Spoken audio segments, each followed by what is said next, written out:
What's up, everybody? Welcome to the show. This is the Fantasy Football Fanatics podcast, the official podcast of the fantasyfootballfanatics.com. It is Tuesday, January 23rd. I'm your host, Griffin Palmer, joined by CJ the Hitman Hickman and Jason Cabrera. What's up, guys?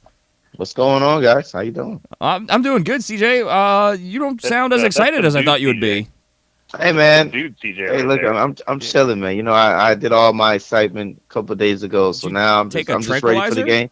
I'm just ready for the game. You know, I mean, if you guys listen to the show, you heard the doubters. You know what I'm saying? You heard what's up. You saw what I said, and so I'm ready. I'm just ready for the game. I'm ready to beat these Patriots up, man. You and every single NFL fan out there that is not in the New England greater area. So, yeah, everyone's pulling for the Eagles, I think, to bring home that first ring and not have the Patriots get their sixth ring. What is it? Their eighth Super Bowl appearance in Brady's 16-year career? Nine. Is it ninth? I thought it was eight. Nine. They're ninth. Man. Yes, sir. It's even worse. They've been in Horrible. That's rough. Patriots. Okay. Anyway, we do have an amazing show for you guys today. Today we're going to be talking about all of the narratives that led us astray in the 2017 offseason. We all know them. We talked about them at great length. Some of them turned out to be true, and the ones we're going to talk about today led us astray, and we're going to... Does this count as therapy, or is this just where we just look through the BS and start identifying the coach speak for years to come? I think it's a little bit of both, honestly. A little bit of all above. Yeah. I'm going to go option D. Option D. All of the above. We're also going to be recapping the championship games, of course, looking at our NFL Playoff Challenge lineups, and, of course, bring you all the top headlines from around the league. So a lot to get to today. As always, please make sure you guys subscribe wherever you're listening. Give us a like, give us a thumbs up if you enjoy, subscribe, follow the show. Helps us out a ton. Give us a rating, give us a review, helps us out even more. And if you want to go even beyond that and support the show, head over to patreon.com/thefantasyfootballfanatics. Subscribe to the show. Get yourself bonus content every single week, including the bonus episodes every single week. And we're getting ready to get to some of our ranking shows. We're going to recap some of the IDP players, and that's going to be exclusive to Patreon. So if you like IDP like we do, that would be the place to find that stuff. So head over there. And with no further ado, let's move into our warm-up of the day, and let's talk about those NFL Playoff Championship lineups. And, of course, recapping the Sunday games, those championship games. Oh, Jags lose to New England 20-24. That's painful. Sad. It's painful to watch. I'm not going to say they let off the gas, but they definitely let up a little bit in the fourth quarter. Oh, they let up the gas. They did do that. It was. They totally. And you know what it was though? It started with those stupid penalties. Giving up stupid, unnecessary penalties and just handing Tom Brady extra yards. And I was tweeting about this during the game. Oh yeah. I'm like, you can't do that. You cannot hand out extra yardage and free first downs to Tom Brady because he's going to take advantage of them. Yeah. Well, it was just lack of experience there. The youth, they showed it, man. I think for me, on my standpoint, so I'm looking at the game, man. Blake Bortles, I thought he was Joe Flacco. To be honest, but that first half, he was playing fantastic. I thought him and Joe Flacco did a face-off thing, and they switched bodies, and Joe Flacco was out there just carving the Patriots up. And then next thing you know, second half happens, and they just took their foot off the gas. I mean, they looked like they were playing scared. They didn't know how to play with the lead.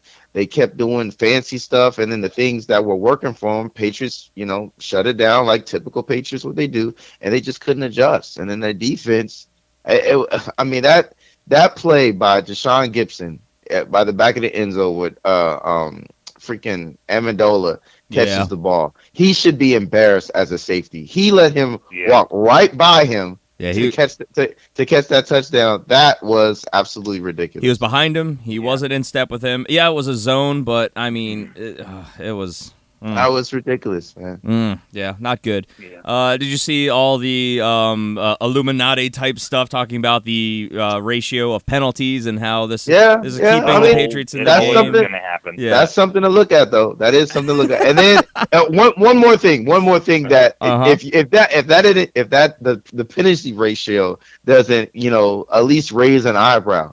What about the play when the Patriots before the halftime they score their touchdown? And a freaking ref is in the middle of the celebration, smiling and hand clapping with the guys.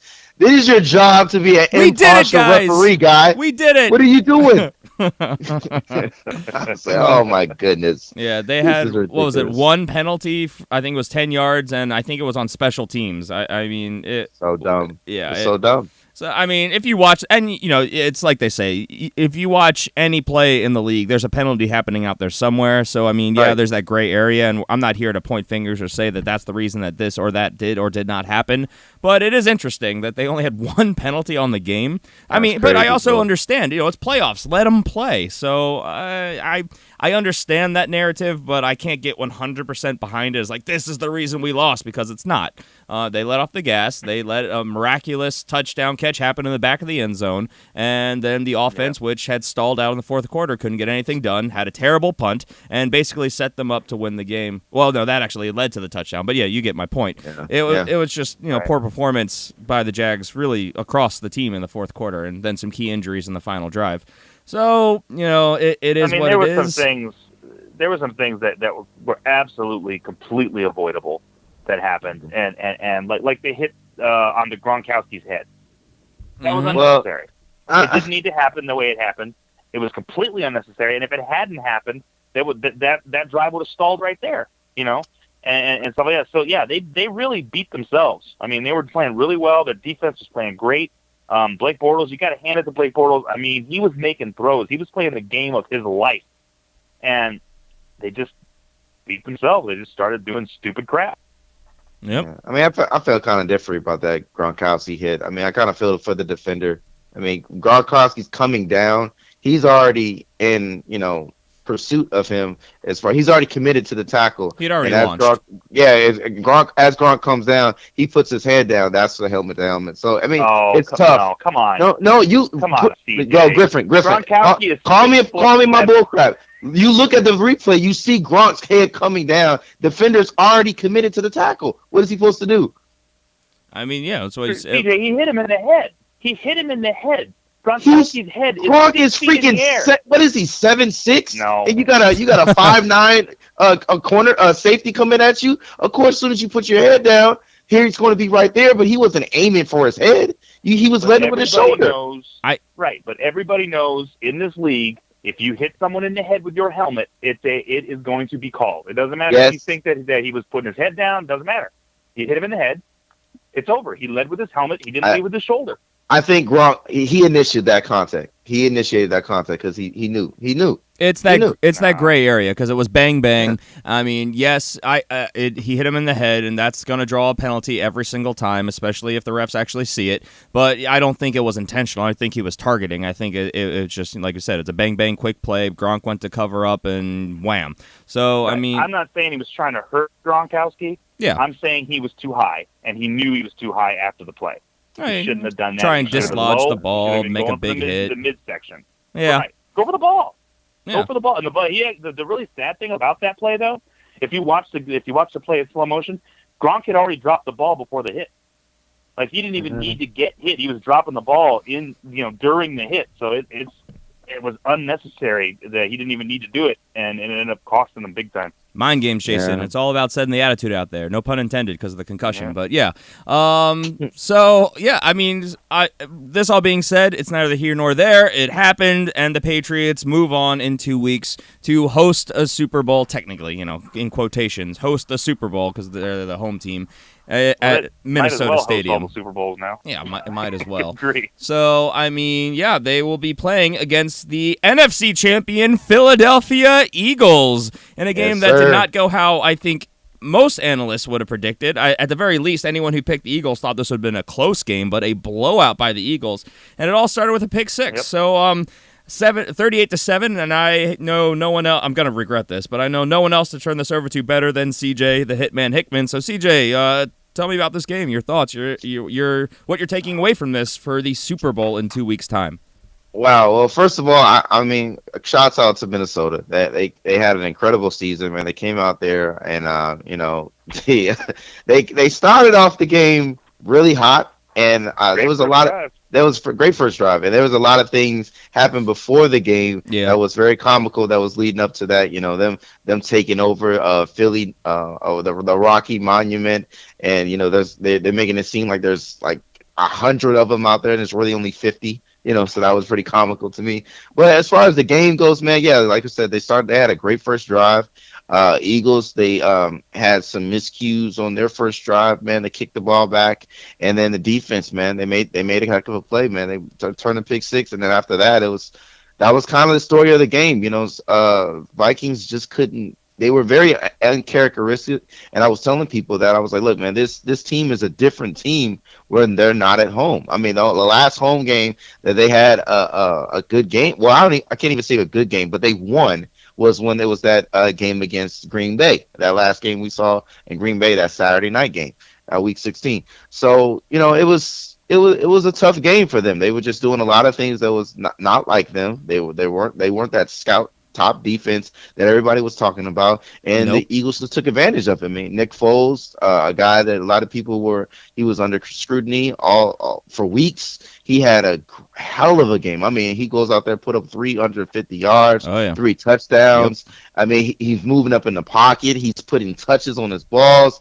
Everything is looking great. I mean, you got people out there making touchdowns. If you followed my advice on picking up Alshon Jeffrey, if you lost a couple guys, he rewarded you with a couple touchdowns and some good yardage, man. Jay Ajayi was good in there. Garrett Blunt gets a touchdown, and this defense, man, they just went out there, shut down, 3 turnovers, sacks, pressures. Case Keenum could not get comfortable, and really only guy on the Vikings team that was doing anything was, of course, Rudolph for that 1 touchdown in the first drive, and then McKinnon towards the end of the drive, because that's really the only thing they had time for. But, this was one heck of a game by the Eagles. The city deserves it. The players, for all their hard work, they deserve it. And, I couldn't be more proud of them.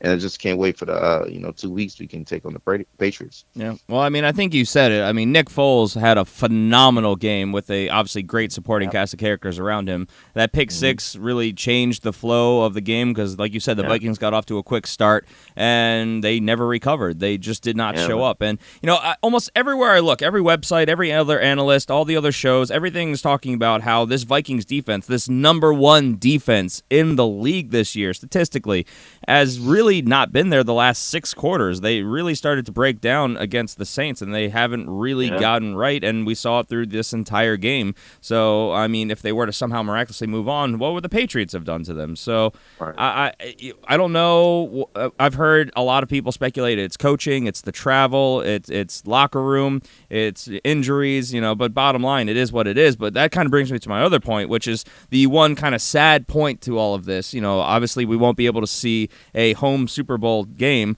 but the Eagles are mostly under contract. This team is young, and it's got a good core nucleus to keep moving forward. The Vikings have a lot of people coming towards the end of their contract, so this was kind of that make it or break it year in a lot of ways for them. They've got to make some serious decisions coming up, not just at their quarterback position. So Vikings lose a phenomenal opportunity to go out there and try and compete for a Super Bowl by just getting stomped in Philly by your Eagles. So, I mean, kudos to you guys. And like you said, Nick Foles, that 352-yard and 3-touchdown game, I mean, he's going to probably need to do that again against the Patriots, and I just hope he didn't, leave it all out there on the field this week. And I'm not to say that he did or did not, but I'm rooting for him. It's going to be, I mean, that's the same thing people were saying when, after we beat the Atlanta Falcons and then going into this game. Right. And I got to give it again to coaching, man. Coaching, they've been putting up a great game plan for these guys, and they just haven't let the moments get too big. I agree. They're just going out there. They continue to treat it like, it's week 1. Or like what they've been doing all season long. They're practicing in pads, keeping physical, staying up to their, staying on their cues, and it's never getting too big. Every interview I listen to, everybody's saying the exact same thing. And, and it might sound robotic sometimes, but that's the type of mindset that champions teams have. They speak the same language because that's all they've been hearing. That's all they hear, and that's what they're believing in. So I like it, man. And one more thing before we move on, man. Right. What about my boy Zach Ertz putting your man Harrison Smith on skates? Oh my gosh, he broke that man's ankles, man. Them ankles was all the way back there in the locker room. Oh my goodness. I love Harrison Smith. Oh my gosh. But Zach Ertz made him look stupid on that play. I felt so good just because I knew he was on your IDP team in our league. Just seeing that little satisfaction, like, yes, suck it, Smith. Harrison Smith had a great season for me, but 6 tackles in this game is not the stat line I'd been hoping for if we were continuing on. So, I think so. Not great, but he led the team in tackles with 6. So he did. He did. Not decent. But Zach Ertz, phenomenal game, 93 yards. Didn't score, but still 8 receptions, getting the job done. Case Keenum kind of imploding on the other side, though. 48 passing attempts, connected on 28 of them for 271 yards, 1 touchdown, 2 interceptions. They kept talking about how Bradford was there and suited up, ready to go. They'd only put him in if it was a catastrophe. And this game got to that point, and they never put him in. So I don't know if they were trying to see what they had in him or making decisions, or I don't know. What do you guys think? I think it was because he wasn't playing poorly. It was just that they were being outplayed. I mean, the defense couldn't stop the offense, and the Vikings quarterback Keenum. I mean, he wasn't making bad throws. He was putting touch on his throws. His throws looked good. He was finding receivers, but he just couldn't seem to get into the end zone. I mean, there was about 4 or 5 times where they seemed like they were driving, and then suddenly turnover or something would just stall out or something would happen. So, I mean, if he had thrown, a bunch of interceptions that were ill-advised throws and things of that nature, I mean, one of those interceptions was just a phenomenal defensive play. Yes. I mean, there was just nothing you could say about it. Like, well, you can't do anything about that, So, I mean, it wasn't Case Keenum. Really, it wasn't. I mean, he played a fine game, and that's the one downside for me about this game was that I thought Keenan played a fine game. I would contest that he was playing more scared, though, after that pick 6 from the rest of the game, which wasn't helping things. Well, I'll agree with that. But he still didn't make crazy, stupid throws. Agreed. He was too cautious for sure. Yeah. I agree with that. Yeah. All and right. that might have been where that would have been a good place to put in Bradford because Bradford is never cautious. So, yeah, maybe you're right. Maybe they should have put him in. But I think that they were waiting to see an implosion by Keenum, and they didn't really see it. They saw him tighten up, but that was it. Yeah, no, that's fair. And I will point out to one last thing as we move on, what CJ said. This team is incredibly well coached. I would say the Eagles are easily among the best coached teams in the league this year, and it's showing. They game plan, the working around what they actually have in-house, how they are going to approach each game, taking away options, and just showing that mental toughness. I mean, they looked ready for that game, and the Vikings, they did not. seem like quite the opposite. We finished this thing off, man. It's going to be scary next year. Woo! It's going to be scary. They're going to be great for a while. That's going to be a powerhouse in the NFC for a while. But I'll say, and like I said, and nucleus is intact. Back, even scarier. But one thing I'll say, freaking Blunt. What about that touchdown? Mm-hmm. Yeah, my goodness. Man into the day hole.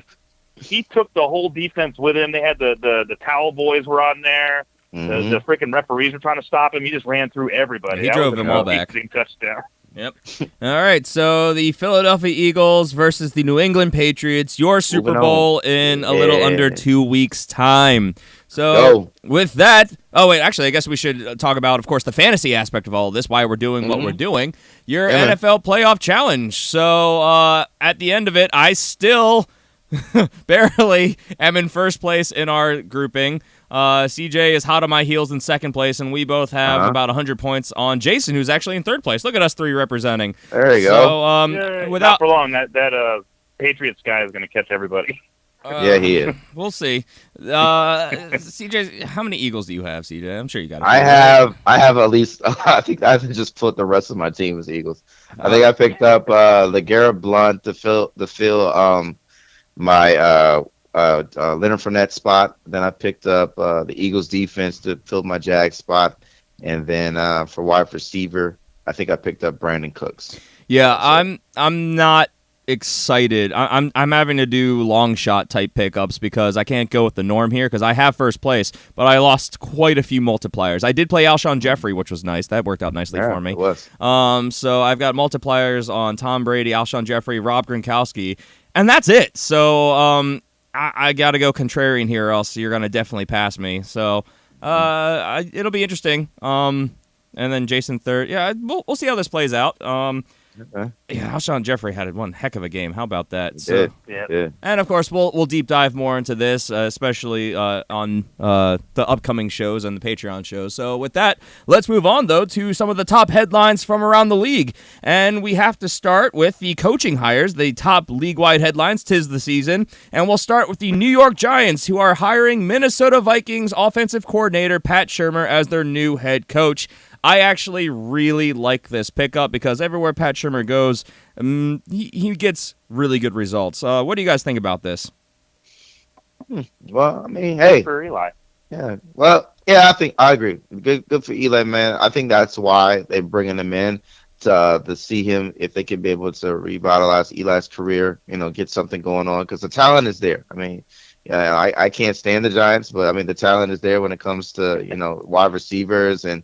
They're gonna. I mean, they're in prime position to get a good running back in the draft, and as far as the youth and the receivers, and then Ingram there too. Then you got a stout defense. So I mean, everything pieces is there. It's just having a guy come in that can be able to work with what's there. Not have a big head, and have some of that like for the Eagles. Some of that emotional intelligence. Maybe they could be able to bring everybody together and see what they got. But Sherman, I like the pick, and especially you can continue to keep up 7 points. I can definitely see that 2 times a year.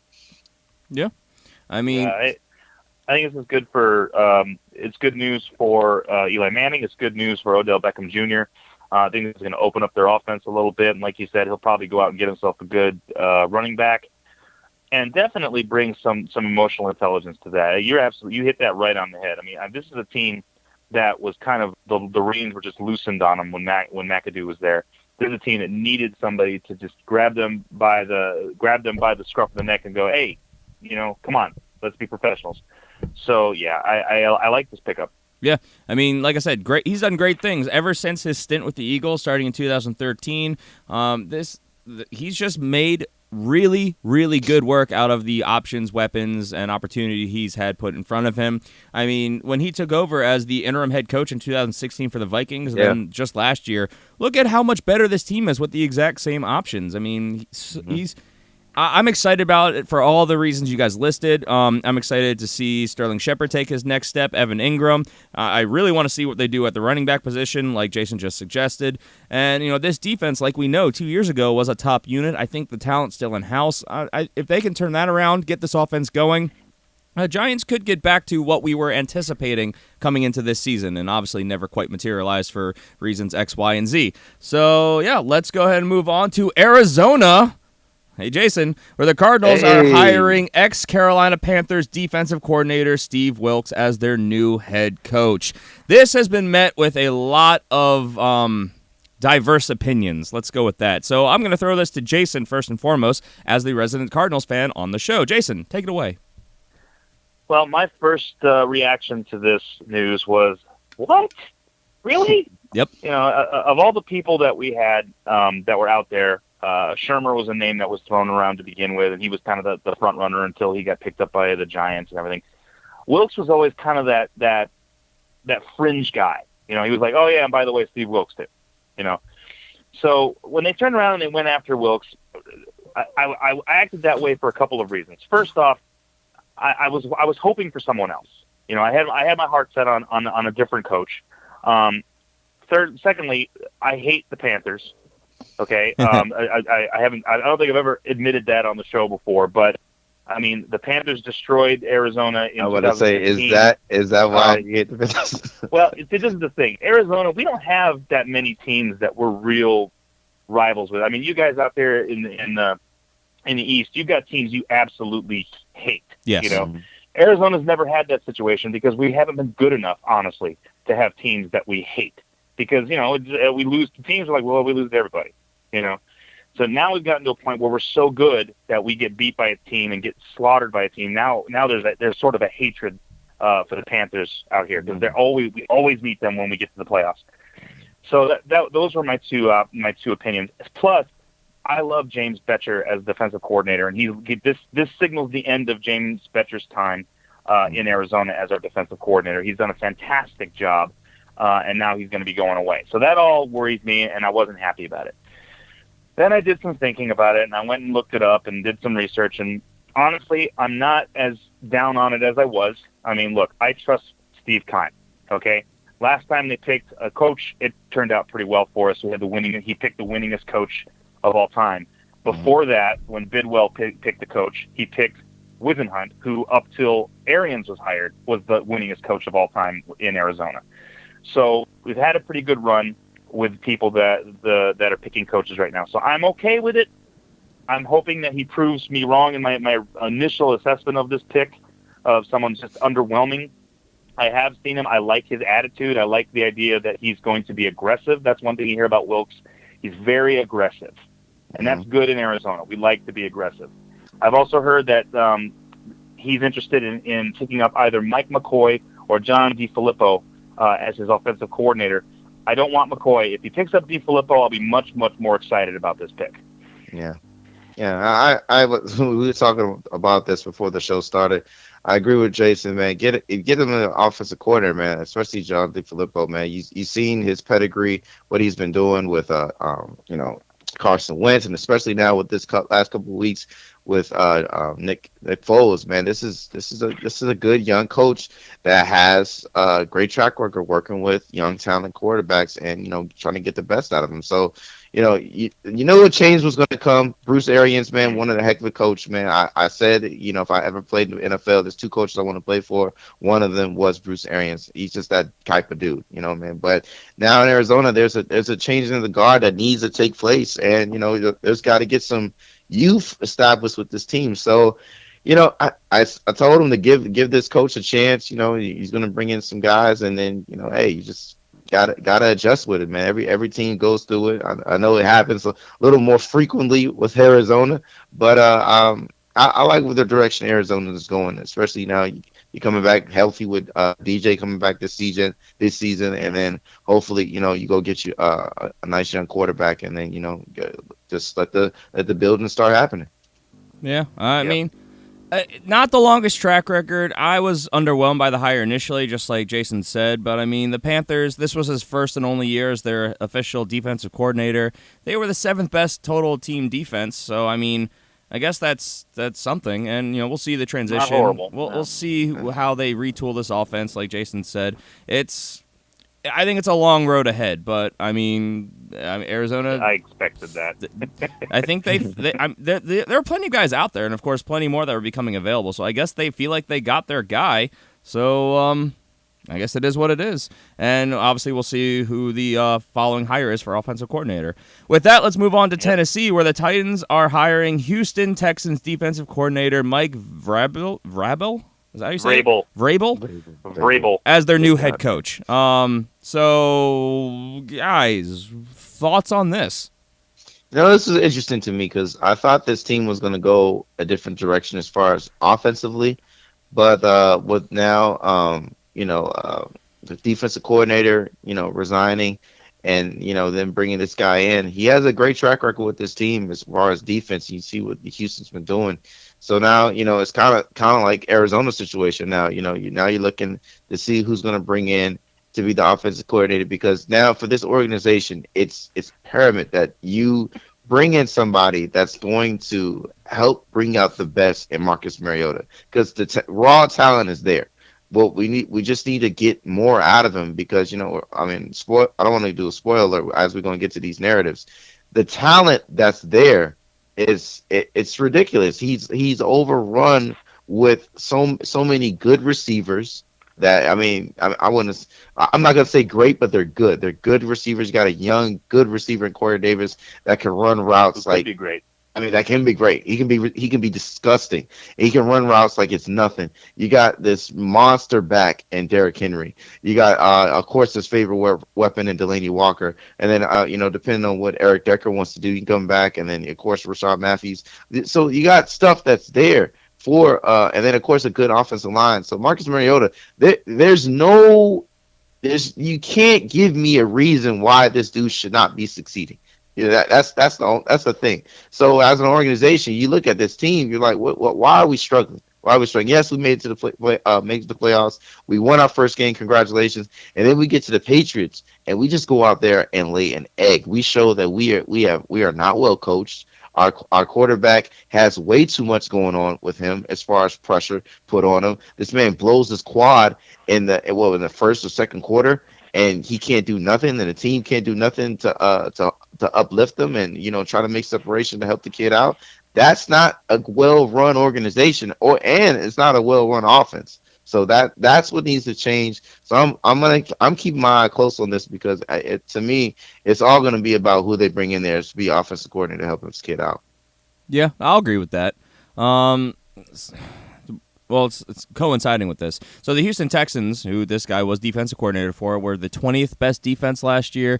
Titans were the 13th best. So the Titans were better than this guy's record, and with this hiring, they've also reportedly, the Tennessean reports, that the Titans will not be retaining defensive coordinator Dick LeBeau. So transitions are happening, and Tennessee, we'll see. What's going on? We all kind of, because we talked about this a lot leading up to the season, and that might be even a narrative we're going to talk about how the Titans are seemingly just stockpiling talent, yet when it's all said and done, even though they made it to the divisional round of the playoffs, they really kind of backed into it. So we all felt like they kind of underperformed this season. So maybe they think with the right coaching, they could get these guys in line and become a consistent competitor.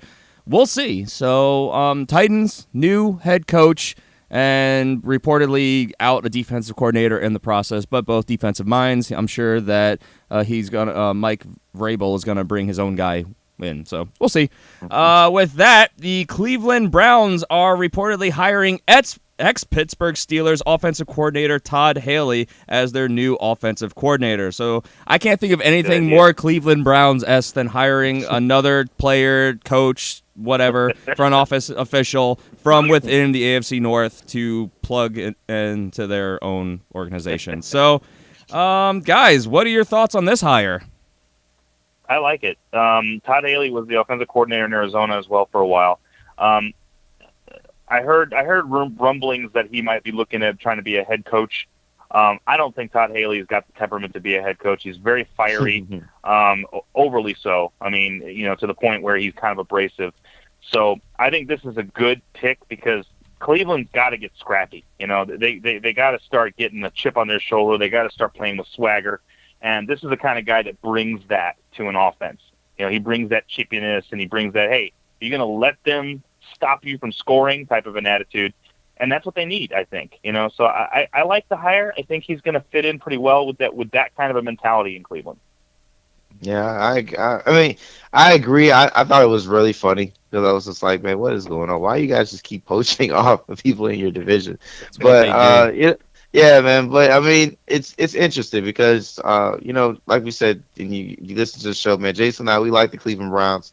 We just, we always say this: they're a quarterback away, and just a different philosophy away. I don't know if they're gonna go after another quarterback or if they think Kaiser's the guy. But this is his scheme. And you can hear reports about him and Ben getting into it about what he does. Sometimes it might be a little wordy, a little challenging as a quarterback to pick it up. But I can't always think that quarterbacks are going to struggle, especially rookie quarterbacks or second-year quarterbacks going to struggle when you got so many good examples of coordinators simpling it down just a little bit and letting the quarterback just naturally grow and get more familiar with the system, and they go out there and succeed. So they're succeeding on the job experience. So I mean, this for Cleveland, this possibly could work and show dividends for next season. I mean, they can only go up is basically what we all know. You have no other choice to go up. You can't go 0-17. Yeah. It's only on 16. So I mean, not possible. This guy has a long history of being hard to work with, maybe an abrasive personality, but he gets results. I mean, was it the last 4 years he's had a top 10 offense with Pittsburgh, which I mean, in part that is obviously weapons, but it's also offensive schemes. So I think this will help, especially with the young weapons they have in Cleveland. I'm intrigued to see what the amount of impact it is. So that we'll see as we get into next season. But I honestly like this hire. So we'll see how it all plays out. And then finally, NFL Network's Tom Pelissero. I can never say his name. He reports that the Indianapolis Colts have requested a second interview with New England Patriots offensive coordinator Josh McDaniels. We've already heard that he's basically going to sign with the from the Patriots to the Colts. So I think that honestly, this is more icing on that cake. I think this is just kind of confirming that they're bringing him back. Probably just asking him, so you like red M&Ms every morning? How exactly do you want your office decorated? We'll get a designer. Exactly. So, yeah, there's not a better matchup. I mean, there's just not a better marriage than Josh McDaniels and the Colts. I mean, looking at that young quarterback who needs some help, who CJ has ranted about many times, who has not been supported by this organization. This hire is the first step toward doing that, toward supporting this young quarterback, giving him the tools he needs to be successful. And let me tell you something. Griffin said this part. If he is supported and he's given the tools that he needs, he could be the best quarterback in the league. There you go. Yep. There you go. Could there be. You go. Prove me wrong, Colts. Prove me wrong. Please get this man an offensive line. So no kidding. We'll see how it plays out, and I think he's got the pieces in place to make a Patriots-esque offense in Indianapolis. So could be good for fantasy. We shall see. And just a little bit of news that's worth mentioning, and this comes out on the heels of us talking up Robbie Anderson for next season. Maybe pump the brakes there because we'll have to see how this works out. This is something I think this was on Friday's show that we talked about it. But New England Jets wide receiver Robbie Anderson was reportedly arrested and charged with harm to a public servant / family member, reckless driving, eluding police, and resisting arrest over the weekend in Florida. So, yeah. You got to, look, fans, you got to actually read this story. Read this story, and you're going to be like, what the crap, Robbie? What do you want to enlighten What are you on, Robbie? World. What are you on, Robbie? We'll find out. What's wrong with you? He went full heel on this police officer, and it was hilarious. Oh, my God, Robbie. The balls on this guy. Hilarious is the quote from CJ. Wow. And you know what? This isn't even the first time this kind of thing happened to Robbie Anderson. He's been arrested before for threatening a police officer. Oh, yeah. He's a hothead. Like, everyone knows it. Come on, man. What are you? Oh, my goodness. Robbie Anderson is my spirit animal. He is. Wow. I hope not. He is my spirit. The moxie of this guy. Oh, my goodness. Wow. Oh, and now you have seen into the soul of CJ, the hitman Hickman. So with that, the dark, empty soul. Yes. Wow. I'm buying a Robbie Anderson jersey for Memorial Day. Wow, that's terrible. Anyway, we're gonna be emanating from the local prison pretty soon. Oh my goodness. Moving on, let's go to our topic of the day, which is our narratives that led us astray in 2017. Now, we wrote down as many as we could really think of, and I'm going to ask if you think of any that we don't talk about, leave a comment down below, send an email. We're happy to talk about other ones. These are just some of the ones that came into thought process as we were jotting them down, and we'll start position by position. Let's start at the quarterback position like we always do. And we'll start with one Jameis Winston, and of course the unstoppable narrative that he was going to have this phenomenal breakout top 3 season. Oh yeah. Not so much. Not good. So how much of this, looking backwards, 2020 vision was Hard Knocks related? How much of this was just the free agent hype? Where did we go astray here? Or did he just underwhelm? Because I think it's a little bit of the latter, honestly. For me, because I was a Jameis Winston. I still am a Jameis Winston fan, man. Going into this season, man. You drafted him in the draft. No, I didn't. The computer did. Yeah, that. you did. I didn't. You've been leaving him for next year too, CJ. That's not a thing. Your team says otherwise. No, it doesn't. I have a free agent spot. That's not a thing, man. So listen, this was sad, man, because it was a little bit of everything, man. You got the Hard Knocks thing going on. And then especially what they did in the offseason, man, bringing in Deshaun Jackson, bringing in more weapons, drafting O.J. Howard. You got, all the reports talking about, how good Doug Martin's going to be. And then I feel like there was, not only the outside noise and the hype about the team, but then you got, tragedy hitting as far as the hurricanes going on right now. And, I don't think ever in history we have ever seen a team had to go through 16, straight games, 16 straight games. And, they come out the other side, looking good. That wears a lot on the body. And it just didn't look like, Jameis was comfortable in the system. Looked like he was pressuring, pushing too much. The weapons that was supposed to help him out, he could never get on with them. It was just a tough season for Jameis Winston and these Buccaneers. So I think I was led astray by buying into, wanting too much for this team, and instead of just letting it happen naturally. And it was just not this year. Probably a year off. Probably just a year off. We'll see. I mean, he finished as the quarterback 20, almost 200 points behind the pack leader, and he only scored 239 to begin with. So he's got a long ways to go. So, Jameis Winston not at all delivering on the hype coming to the season, barely finishing as a quarterback too. Oh, boy. Do we have to talk about this next one? Good. Do we have to? Yes, we do.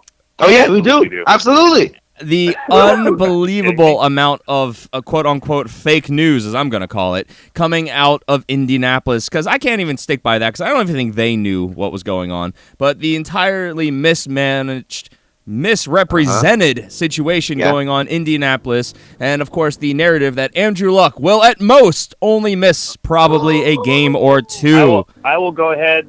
I will say it right now. C.J. Hickman was absolutely correct in this one instance. In this one singular instance. I was right from the beginning.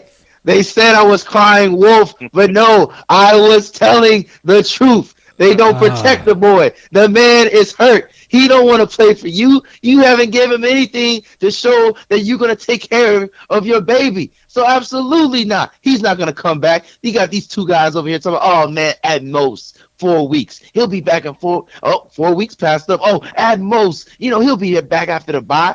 Week 6 the bye, he comes. He doesn't show up. All of a sudden, we're going to sit him down. But we want to send a shout out to CJ because he knew all along that we wasn't going to play that boy because he wasn't ready. Absolutely. All right, absolutely. CJ, he's going full Robbie. Absolutely. Let's go.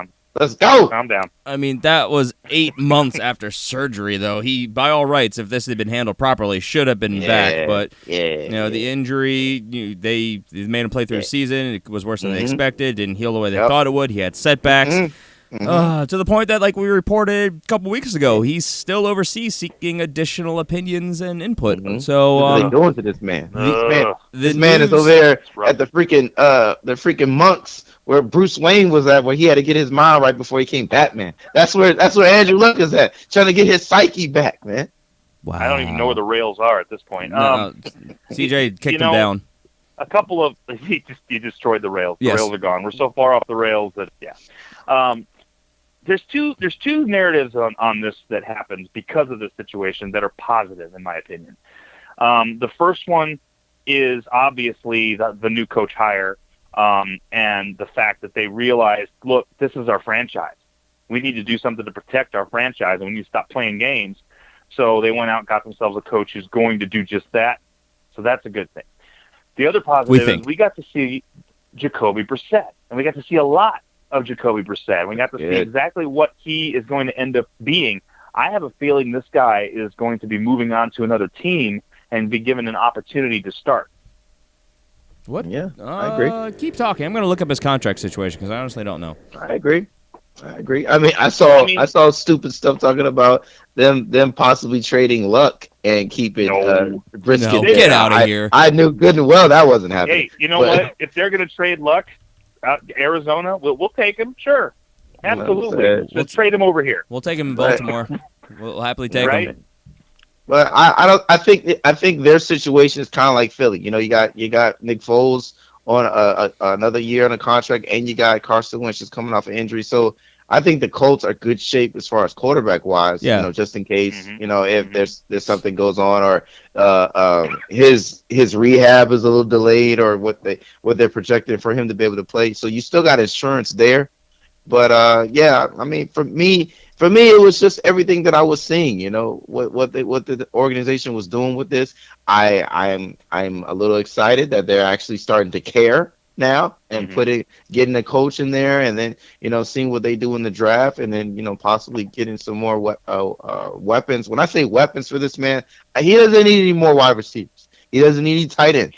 He needs offensive linemen. He needs beefcakes. You know what I'm saying? That's what he needs. So that's what I'm talking about. So when those weapons happen, then your boy's gonna start changing his tune. But until then, hey, Colts, gotta show me, man. You gotta show me. Well, Brissett is under think contract he for could the use next another 2 years. So not too Yeah, bad. they'll probably be a trade. We'll see. I mean, they'll probably be able to get something pretty nice for him. So yeah, I would think. we'll see. And by all accounts, and I don't trust the Colts as far as we can throw them now, but by all accounts, after all the news that we heard about him seeking additional opinions, he's still fine, and they expect him to be ready come 2018. I think they even said by And the he'll only training be camps. out 2 games this year, right? I don't even want to be talking I don't about this trust anymore. I So don't trust anything from them anymore. I'm done. yeah. So moving on, Eli Manning was primed for his one last ride. We knew he was getting closer towards the end of his career. They stockpiled him with pass-catching talent. This offense under Ben McAdoo was going to be amazing. Fantasy value galore. No, didn't happen. That last ride looked more like the last ride you get from The Undertaker. I mean, it was not at all a good season for poor Eli Manning. I mean, lost both of his guys. I mean, that was good for Sterling Shepard. It raised his value a little bit, but yeah, it was just a really, really bad year for the Giants. And again, silver lining in this is they got rid of McAdoo and got rid of their ridiculously bad general manager and moved on from that. So that's all good. But yeah, Eli had a rough season. Yeah, injuries didn't help the situation, losing his top 2 pass catchers in the current offensive scheme when it happened. But yeah, I mean, I love the rag. Yeah, I love the rag on the Giants, but I can't put it all on him. It was a tough season, man. I mean, offensive line, something again. It just seems like we're just I'm playing the same record with these teams. A lot of these teams just don't want to pick up offensive linemen. And for the Giants, I don't mind you not doing that. Please continue to do that. But listen, so so that was going on, and then injuries, man. I mean, when you lose your starting wide receiver, you lose your second wide receiver, you lose your third wide receiver. I mean, this is just starting to stockpile, and it's getting ugly. It's getting real ugly. And I mean, that defense was stout. But like I said, I mean, throughout the season, if your defense is playing have more time on the field than your offense, they're gonna start breaking down. And there's this top defense that everybody was talking about going into this season. They started breaking down and wearing out because they're getting worn out on the field because they playing more than they expected to. So I can't put it all on Eli. I want to, I really do, but it was just so many other things that was stockpiling up on this team, and then it was like Jenga. It just fell down on them. You want to know how bad it was this season? It was so bad that lifelong Eagles fan C.J. Hickman was sticking up for Eli Manning. That's how bad it was this season. hell froze over for a minute there. Right there. Yeah. That should tell you. This was bad. This was a bad situation for Eli to be in. CJ's like, look at that poor man. See, he'll deny it, but we have. I didn't say anything. We have the tape, CJ. We can go back. And you didn't draft Jameis Winston either.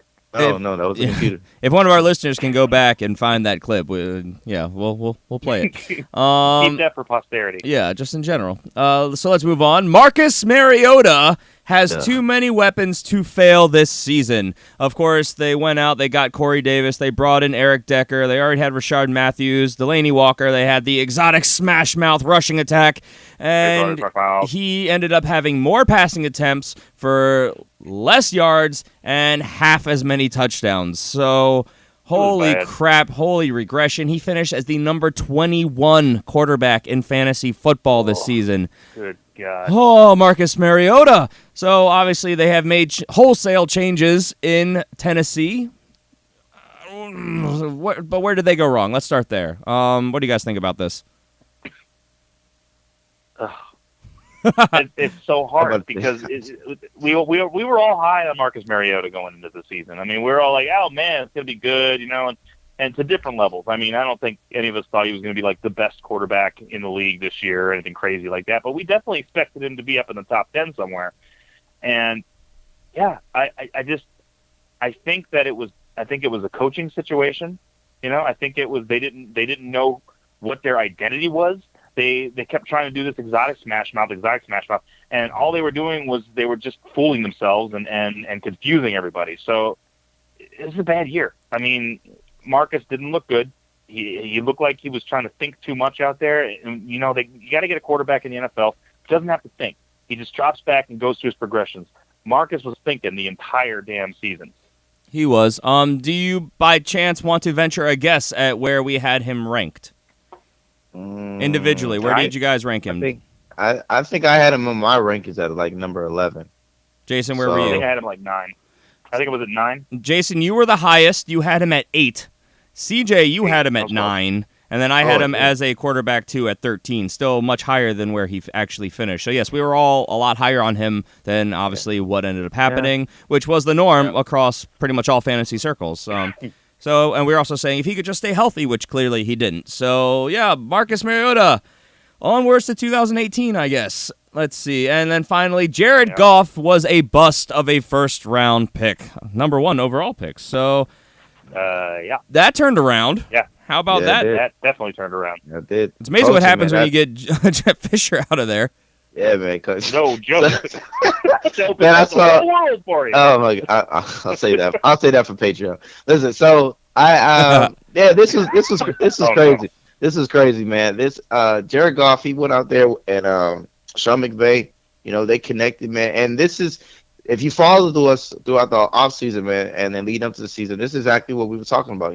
You bring in a prime good coach like Sean McVay and link him up with this quarterback, man. I thought he was going to be able to simplify things for him and get the best out of this regime, man. And it wasn't just this coaching pairing that happened. They brought in Robert Woods, they brought in Sammy Watkins, they brought in other weapons, and they started really spreading out this team, giving Jared Goff all these weapons and then putting them in the right positions to succeed each and every game. They had a slow start, but throughout the season, you saw this team start to get things going. You saw Jared Goff start to get comfortable. You saw him out there flying around, throwing plays like, why he was drafted number 1 overall. And he had one heck of a season. And he makes a case for himself to be a guy that most likely is probably going to get drafted next year, not going to be one of those free agents that you could be able to get later on and sneak him, man. He's making a case for himself. I'll give you a narrative right now for this offseason. Yeah, a narrative for this season.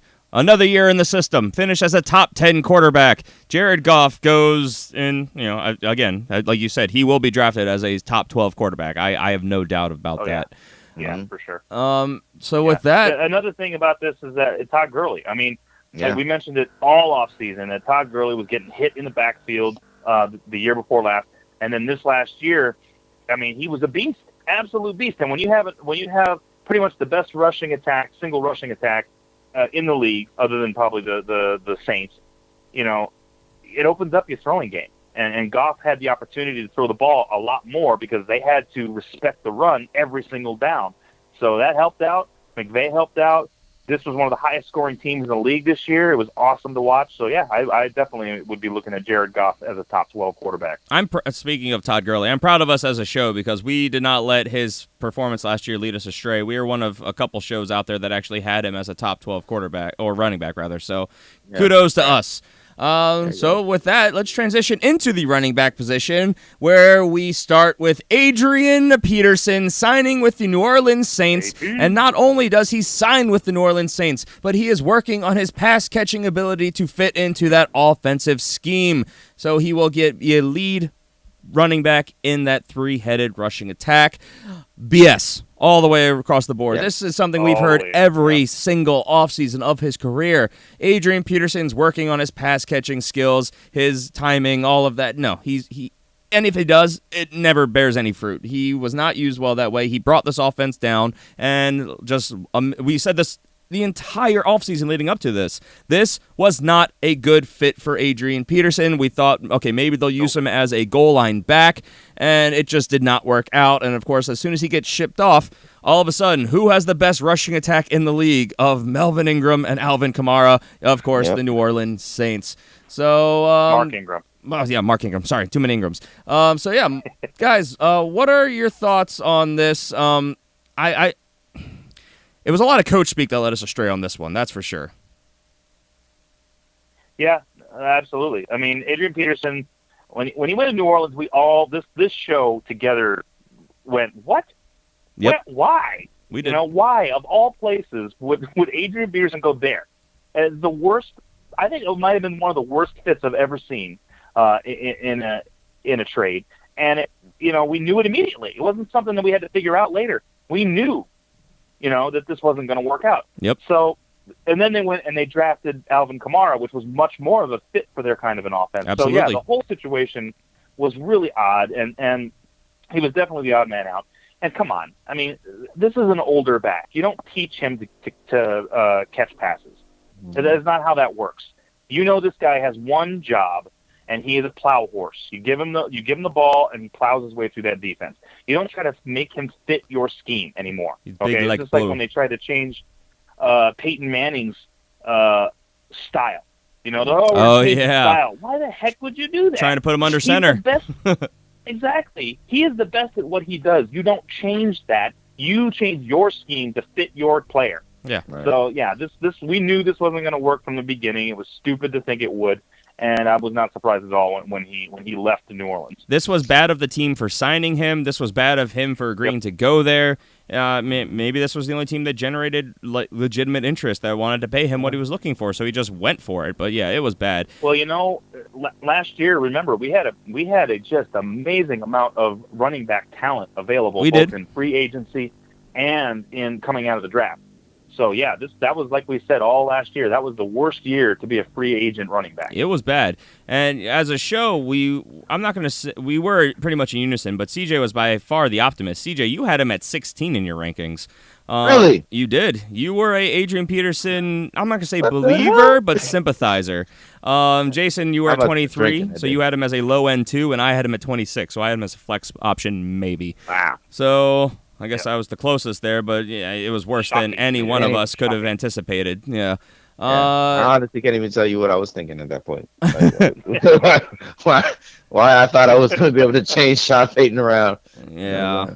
Of course, there was the other story going around this with Adrian Peterson coming in. They drafted a rookie. Maybe they were going to offload Mark Ingram, try and trade him, something like that, because for some reason, Sean Payton just did not like Mark Ingram, and now look at him. Now look at those guys. So, yeah. With that, let's move on to Doug Martin, who, and this was the best shape of his life narrative that we always hear. He's got the motivation. He's in the best shape of his life. He is, quote, looking like a beast. Amazing training camp. Looks great in practice. In amazing shape. No. He had one pretty decent game, his first game back from suspension, and he never delivered once after that. Did we just fall for these narratives? Because I think that there was a lot of fuel on this fire, and I think that it was a believable narrative. I think that this was just an underwhelming performance by a player who has been very inconsistent throughout his playing career. Me personally, I bought it. I bought into what they did the previous year, the season that he had, and then once again the talent they brought into this year.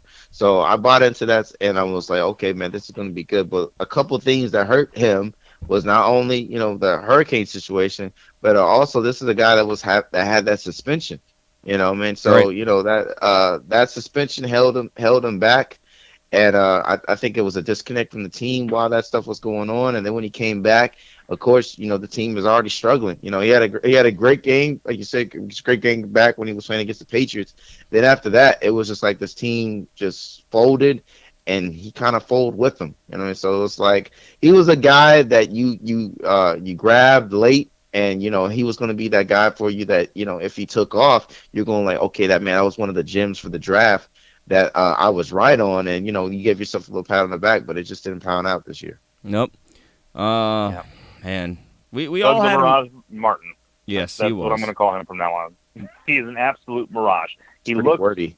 Was it also It the is a little narrative worried of for him. all the good stuff, all these other weapons coming in, this breakout season for Jameis Winston, all this news surrounding this team? Do you think that's what? I think that added fuel to the fire more than anything. Yeah, but I think so too. Definitely. we all had him Definitely. I as mean, a running that's back definitely- too, so at least we weren't over the Right. top optimistic about it. We were cautious. Yeah, CJ, you had him at 14. Jason, you had him at 18. I had him at 20. So yeah, Doug Martin. I like them. I like them a little more. Yeah. I mean, the upside, we've seen him motivated. This was a narrative we talked about a lot. And he had all the That reasons man to be won me motivated. some leagues a couple. What was that? 2 years ago when Yep. he had that sick season. Yeah, he won me leagues, man. I mean, he was playing for his job, maybe not even his job, but his career, and that was what we were saying. And it did not deliver. So, Doug Martin, we all expect to be a impending free agent this offseason. Yeah. So we'll see. Just for Jason and I said, we can just skip this next one. We don't have to. No, this it's hurts for all me. of our sakes, but we got to talk about it because we were all basically buying into this. We all had him as a number one running back. I was the lowest out of the three of us again, but I mean, we were all terribly wrong. And that is Isaiah Crowell. And of course, this all stemmed from Isaiah. the upgraded offensive line, the verbal commitment that they were going to give this guy the ball to run at least 20 times a game. They were going to get this man involved regularly and often. He was going to be the lead workhorse back. He had been trending in the right direction every season of his career. No, did not happen. Duke Johnson was way more productive than he was. Guys, where were we led astray here? Was this just again a underperformance by the player? No, I mean, yeah, a little bit, but this was also usage. They didn't use him. I mean, they used him a little bit, and then they would go away from him, not even halfway through the game, and not give him the ball again. And that's he's the kind of player that you got to give him volume. You've got to give him an opportunity to chip away at that defense, and eventually he's going to find a seam. But that's not what happened. And there were a couple games where he had a good game, and that's exactly what they did. They committed to handing him the ball, and he finally found a seam and did what he had to do. And he's actually very good in the passing game too, and they didn't use him in that way. So it was usage by the team. It was a new quarterback. It was a lot of things going on. And Duke Johnson, like you said, was much more productive. So they went with the hot hand. This hurts me because he is one of my favorite players. He was thriving pretty much on that horrible team. And now they went away from using him, so I would expect him to end up being a free agent or being relegated to the backup duties. He had 12.9 attempts per game, so not even close to what they anticipated or what they told us. No. Go ahead, CJ. Yeah, I say, man, this organization just needs to shut up, man. I mean, look, yes, he's on your team, but don't keep talking about it so the teams can just shut it down, man. Yeah. And that's exactly what happened, man. And of course, it doesn't help. You have a quarterback that was not playing well at all, too. So, he basically got the Todd Gurley treatment this year. Teams shut him down and made this team beat them in other ways. And, Duke Johnson was the guy that got to, get his name out there and got some good fantasy points. I mean, it was also game script. I mean, Yeah. this guy was not the pass-catching back in their offensive scheme. He only had 28 receptions on the season, 182 yards. Yeah. And, I mean, when they would get down, which obviously was every single game because they didn't win one, this guy basically disappeared so that he'd start the games, and usually that was the end of it. He'd fade out. So this guy who was going to get 200 touches a game, he got 12.9. He had less yardage, the fewest touchdowns of his career. Only had 2 touchdowns. Finished as the running back 30 in fantasy, where Duke Johnson finished as the running back 21. So, Browns. Not good. Browns. We were lied to. Let's move on to the infamous Eddie Lacy and Thomas Rawls debate of 2017. They both lost. Which of these guys? I can't even gloat. Which of these guys would be the answer? This was the nonstop debate, the argument. I mean, we had full analytical breakdowns of this matchup. And of course, listen, you know what? I gotta say, I kind of was right at the end of the day. I did say, we're not. No. Listen. I did say that Pete Carroll does go with the high hand and the guy that shows heart. And it was what was that other McKissick. guy? McKissick. Yeah, McKissick. He was the one. He was the one that was doing it. So I kind of was right. I kind of was right. Yeah. Was right. McKissick ended the season as the Yeah, top see? running back. See? Do you know how many yards J.D. McKissick had on the season? Does As it the matter? I don't care. He had more than he had more than Eddie Lacy and Thomas Rawls. J.D. My McKissick, argument stands. My argument stands. who was the top fantasy running back for the Seattle Seahawks, had 187 rushing yards and one Yeah. touchdown. Now There he you had go. You go get it. he did You have go get it, another McKissick. 266 receiving yards and two receiving that's more than- touchdowns. Of course, the one that we all really liked at the beginning of the year, but he got hurt, was Mike Davis, who had 240 rushing yards. He actually ended the season with the most rushing yards on the team. And then I guess if we want to be technical, Thomas Rawls was the top back. Oh, Yeah. a Because twofer. A twofer. hold on, I gotta count this out. 1, 9, 8, 7, 6, I was like, 5, wait, 2, by what? So He was like, So maybe the- like 3 yards. the number 90 running back on the season, Thomas Wow. Rawls. The number Yikes. 91 running back, Eddie Lacy. Back to back, separated by literally half a point. Wow. Thomas Yeah, Rawls. you start gloating, Rawls. You gloat. You You gloat. gloat over that man. Hey, do it, Rawls. Why was you coming out on top, Rawls? That's all that matters. They were I'm darn. better than you. Eddie- I'm better than you. Eddie Lacy had more rushing yards. Thomas Rawls had more receiving. Thomas Rawls did have one fumble that he lost, and that's what made this so close. So, I mean, I guess if you were Team Rawls, you were technically right, but how right do you want to brag about being when he finished as the running back 90? So, Hey. yeah. Just My one, goodness. just 1 point right. That's all you need. That's all you need. One That's all point you need. right. Just Still 1 point right. Still right. Just 1 point right. That's all you want. Half a point right. So, Half a point. Hey, that's Yeah. even better. 0.5. Free Bibbs had more points than this guy. Yeah, Come on. he It's did. terrible. Elijah Penny That's did, terrible. too.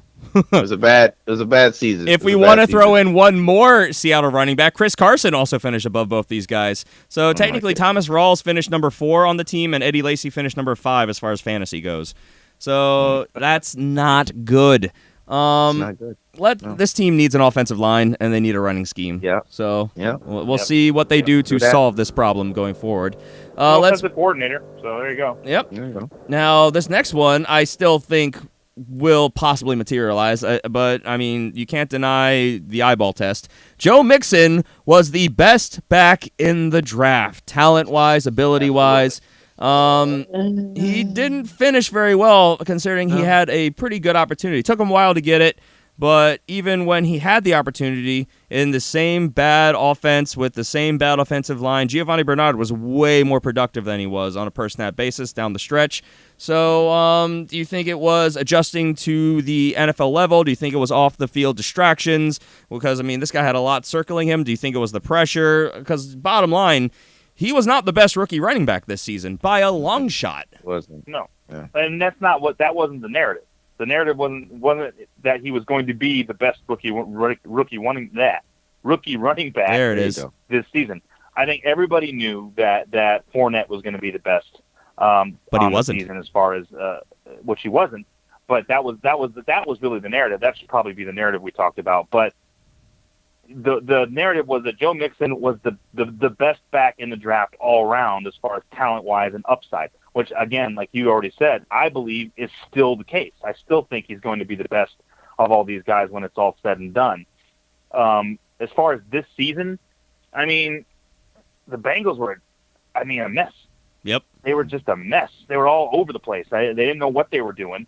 That offensive line went from being a decent offensive line to being just an absolute just paper mache, horrible, nasty see-through line. I mean, it was just really, really bad. So, yeah, I mean, I'm not shocked at all. There was a log jam at the running back position all season.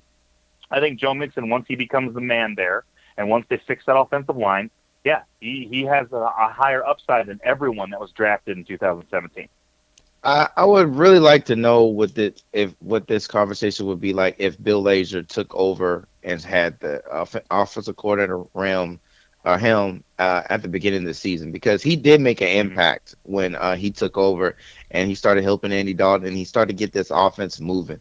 There was and Andy overcame the offensive line struggle. So there was times where Mixon he had great games, Yeah. We just didn't get those back-to-back games like we thought we would out of him, and get him involved earlier than we thought they would. I mean, you guys were both for telling me that Marvin Lewis, he's really hesitant about putting rookies in there. He is. And and he was, but like I said, I just said that pure talent alone of Mixon is going to outweigh that, and he's going to be forced to put this guy in there because he is their best back. Now, I mean, what was working for them as far as the Bengals go is that that passing, receiving type back, and Giovanni Bernard. You can't deny his talent. He was still the guy that was very talented in there, and he was eating into Mixon's production when it comes to that.